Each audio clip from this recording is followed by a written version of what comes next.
Karachi water and sewage board और बल्दिया उज़्मा कराची की नाअहली की वजह से डिस्ट्रिक्ट साउथ के इलाके में कराची मेट्रोपॉलिटन कॉरपोरेशन के दफ्तर के सामने सीवरेज के पानी का बाजार गर्म नजर आ रहा है। इस हवाले से पाकिस्तान तहरीक इंसाफ के रहनुमा खुर्रम शेर जमान ने बताया, मैं इस वक्त एडमिनिस्ट्रेटर कराची इफ्तिखार साहब के दफ्तर के बिल्कुल सामने खड़ा हूँ।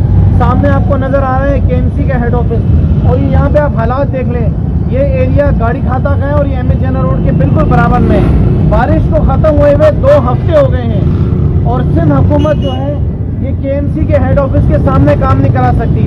पहले तो कराची के मेयर काम नहीं करते थे ना, अब तो आपका निज़ाम आ गया है। अब यहाँ का जो डीसी है वो भी आपके मातहत है, अब यहाँ के एडमिनिस्ट्रेटर भी आपके मातहत है। तो ये पानी और कितने दिन रहे, और यही हालात आपको जो है कायदे आज़म की बर्थ प्लेस के घर के बाहर खारादर में भी मिलेंगे। अगर अब ये एडमिनिस्ट्रेटर साहब के ऑफिस के सामने ये हाल है कराची में, तो आप अंदाज़ा लगा लें पाकिस्तान पीपल्स पार्टी इनके फर्जंदे जरदारी जो हैं वो पूरे कराची में क्या काम कर रहे होंगे।